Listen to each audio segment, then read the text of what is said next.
Instagram teen accounts have automatic protections for what teens see and who can contact them, plus time management tools. And Instagram will continue adding built-in safety features to help create age-appropriate experiences. Learn more about teen accounts and Instagram's ongoing work to protect teens online at instagram.com/teenaccounts. Ryan Reynolds here from Mint Mobile. I don't know if you knew this, but anyone can get the same premium wireless for $15 a month plan that I've been enjoying. It's not just for celebrities. So do like I did and have one of your assistants switch you to Mint Mobile today. I'm told it's super easy to do at mintmobile.com/switch. Upfront payment of $45 for 3-month plan, equivalent to $15 per month required. Intro rate first 3 months only, then full price plan options available. Taxes and fees extra. See full terms at mintmobile.com.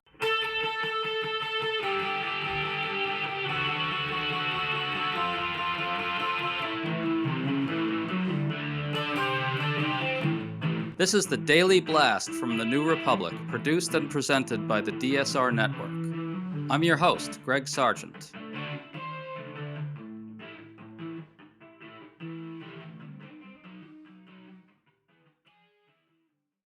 Donald Trump undermined his own case for war with Iran in some odd comments to reporters on Tuesday.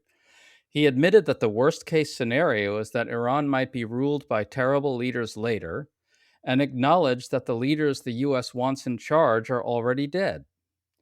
The casual nature of these comments accidentally revealed how poorly thought through all this truly is. And all that comes as MAGA opinion leaders have turned hard against Trump over the war. We think there's a good reason to track MAGA opinion on this. Along with the markets tanking, the splitting of the MAGA base might be something that could get Trump to declare a victory and go home and put an end to all this. So how real is all that MAGA anger?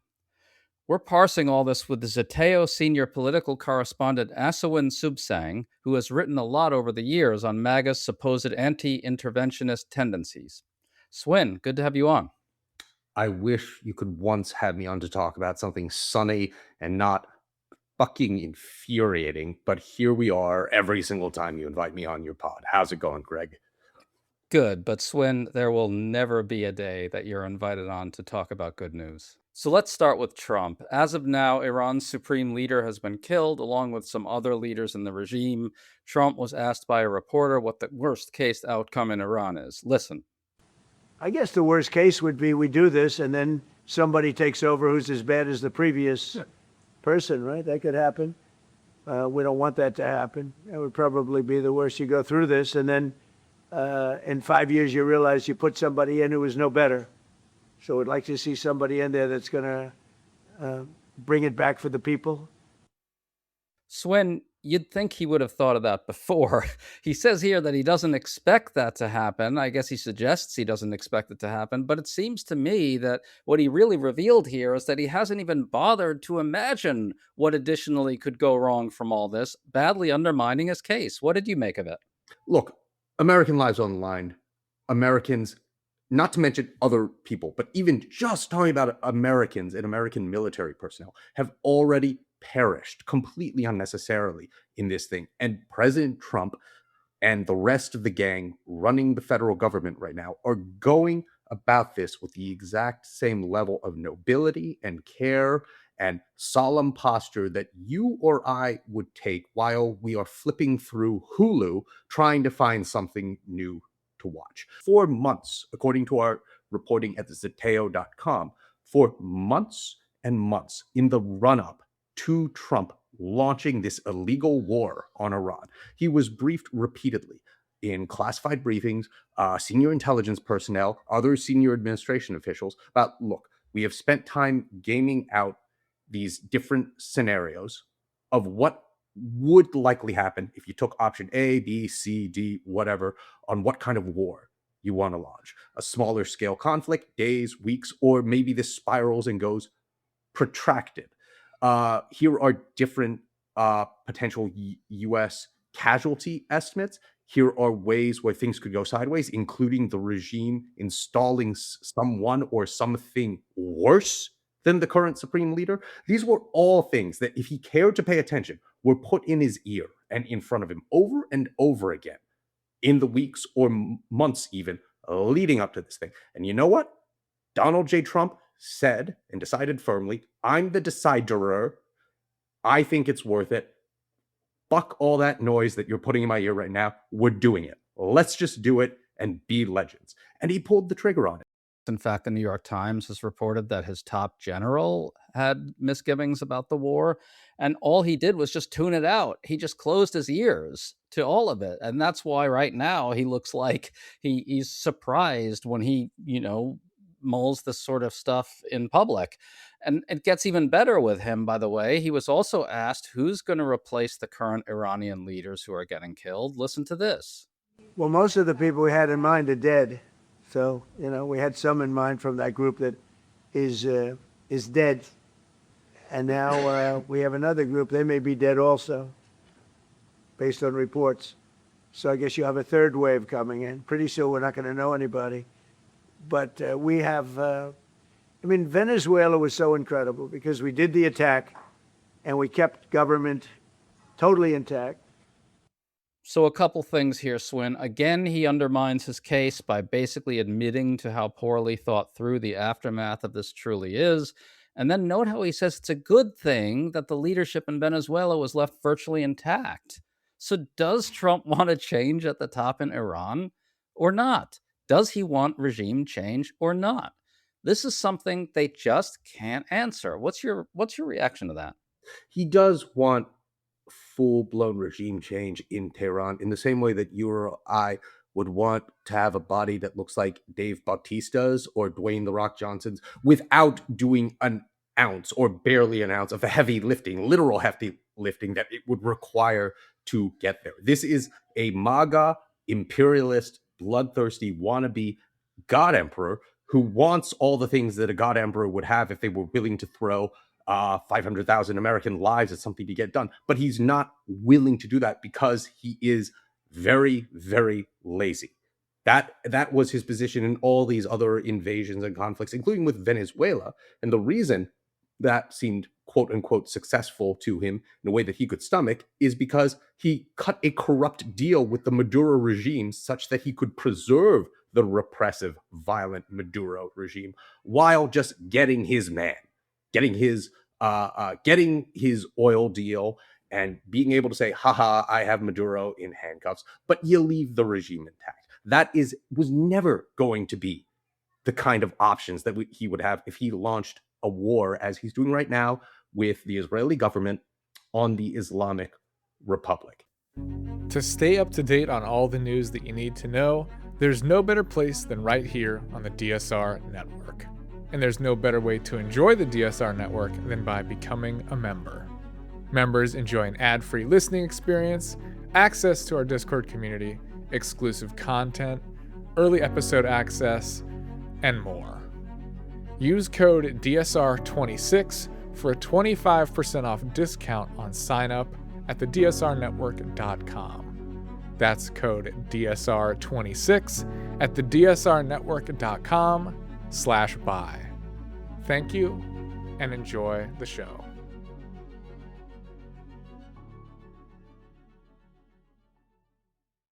Well, here's where leading MAGA figures enter the chat. They're turning pretty hard on Trump over the war. The Bulwark had a good roundup of different voices. First, let's listen to Megyn Kelly, who's a very big MAGA personality. I mean, I don't know about you, but I have found the explanations lacking. I woke up on Saturday morning like the rest of you to his videotaped announcement where he was wearing the hat, did not walk away with a clear understanding of what we're doing. It was restatements of things we've known for years. Yeah, we hate Iran. They hate us too. We've known that. Why are we doing this now? What is the catalyst? Obviously, President Trump does not want to say we did it because of Israel. What he said instead was, quote, our objective is to defend the American people. Okay, so far that sounds good. Why do we need defending? By eliminating imminent threats, he said, from the Iranian regime. Okay, we're under imminent threat now. What is it? What's the imminent threat from the Iranian regime? So obviously, a big part of this is that MAGA doesn't want the U.S. to be doing Israel's bidding, as she hints at there. And I want to get to that part in a bit, but let's put that aside for now. First, Swin, note that she says directly there that the core rationale Trump has offered, that Iran posed an imminent threat, is bullshit. I think the idea that MAGA is anti war or anti interventionist is sort of generally nonsense, but here you do have a pretty direct questioning of Trump. What's going on here? Well, because this particular engagement is already thoroughly unpopular. He launched this war while the concept of this war was polling fairly aggressively for a lengthy period of time. I believe in the 20s or low 30s, absolute shit show, disaster territory. And he did it anyway. Even after the war was launched, there was a hope or expectation, more of a hope within certain parts of the Trump world elite and within the White House, that maybe Republican support would tick up considerably or a bit for the war, because we saw that happen with the Venezuela Maduro kidnapping. Like, the support for it among Republicans, at least, skyrocketed after it happened. Like, they're opposed to things in concept, kind of, to the degree that any of them have a form of cohesive ideology or quote unquote principles. But once the wannabe God King Donald Trump does it, usually that inspires a calculus shift. This has not shown all that much in the polling, even with just Republicans, not even Democrats or independents. But now that the war is well underway, do you support it? Republicans are hovering at half. Do not support it. That is astounding for a major Trump initiative. When it comes to the people who have more flexibility, like the Megyn Kellys or the Tucker Carlsons out there, to criticize this war public, they know where the winds are headed on this, including with the MAGA orbit, which is not at all anti-war, which is not at all anti-interventionist. It's just that they are looking at this and diagnosing the juice is not worth the squeeze on this, and this could fuck up the US economy, this could mess up gas prices, and this could get a lot of people killed, including US service members. And for what? And it could tank Trump's presidency, and they really don't want that to happen, which is a real possibility. And I want to bring in the Israel angle here because it's so big for MAGA. Marco Rubio, the Secretary of State, really stirred the pot here by saying that the U.S. knew Israel was going to attack Iran. And then he said, quote, "We knew that that would precipitate an attack against American forces, and we knew that if we didn't preemptively go after them before they launched those attacks, we would suffer higher casualties," close quote. MAGA jumped on that, saying that it showed that we're doing Israel's bidding. The Hodge twins, who are a pair of brothers, MAGA influencers, said, quote, "We are at war for Israel. Thanks for confirming." Here's Tucker Carlson, quote, "This happened because Israel wanted it to happen. This is Israel's war." Swin, can you explain what's going on here? What's the MAGA animus towards Israel? How does it really work? Well, there's a good amount of people in the MAGA coalition who still love the state of Israel. The Israeli government are okay with that. But there is a growing contingent of people in the America First movement who, I would put it this way, they would be willing to back and have backed a great deal of mass murder and mayhem that the Israeli government and Israeli military has perpetrated in recent months and years. They just do not like the perception or reality, whatever you want to call it, that Benjamin Netanyahu is able to dog walk the United States into major foreign policy entanglements and expensive, both in terms of blood and treasure, activity that is not directly in the America First interest. So if the Israeli government were just saying, okay, we just want to bombard Gaza as much as we want, can you please support us? That would get a lot more purchase in the MAGA orbit, and has. But when they feel that Donald Trump and the US military and American government are being dragged into something for the interest of someone like Benjamin Netanyahu, I mean, there are a lot of good non-MAGA reasons to be opposed to a concept like that. And more MAGA influencers are not impervious to not just feeling those emotions, but also noticing that their online audience, their bread and butter, really, really don't like that. So they are chasing that high. Not all of them, but you really do get the sense that people like Megyn Kelly are kind of chasing their audience on this. In fact, she has sort of admitted it when she's talked to people in past months, like Tucker Carlson, about how she started to get more skeptical of the Israeli government. Well, I will say that there is a major contingent of MAGA right now that's pretty openly anti-Semitic. We've seen Nick Fuentes traffic in that. Sometimes Tucker dips his toe pretty deeply into it. That's really roiling MAGA in a big way. It's kind of tearing it apart. And I just think that's an interesting dynamic. I think a lot of these guys have to walk a very careful line. The ones who don't want to appear overtly anti-Semitic, yet they know that they're dealing with a mass constituency out there that's really kind of, trending in that direction pretty hard. They want to hold on to those people without kind of making it too obvious what they're doing, right? They also have audiences, and they themselves, as influencers or also MAGA policymakers, are aware that the collapsing American empire has a resources strain problem. They would much rather have the might of the Trump administration and the US military and our armed forces aimed inward, particularly on immigrants, than they would on places like the Islamic Republic and Tehran. So, what Donald Trump is doing right now is he's effectively taking a little bit of a break from invading certain parts of the mainland United States so he can focus for a while on bombing and going to war on Iran. There are a lot of people in MAGA who are thinking to themselves, wait a minute, that is not the resource allocation that we signed up for. You're supposed to be making war on the Twin Cities and Minnesota and Mexico when we get a lunch break. What are you doing with all of this bombing and potentially invading Iran bullshit? Right, Swin. It's basically, you know what? Stick to the dark people in our hemisphere. Go after them. They're the real problem. That's what they're saying. Yes, and they had barely any problems. There were some problems, like Tucker Carlson did not like the operation in the middle of last year when Donald Trump was bombing Iran.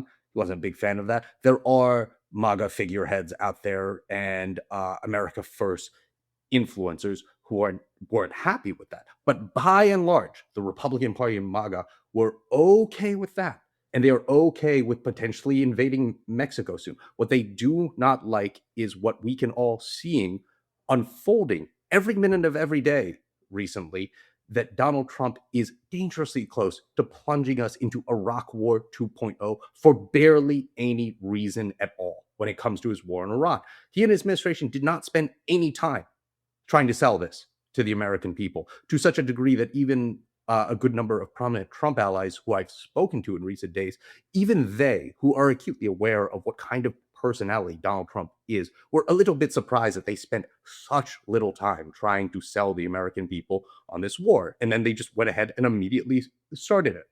So, I mean, not every single invasion is the same. And this thing, which is looking more and more like a quagmire with every passing hour, is something that they do not want, because they don't want it to make them look like a bunch of fucking losers. And that's what Donald Trump is risking doing to them right now.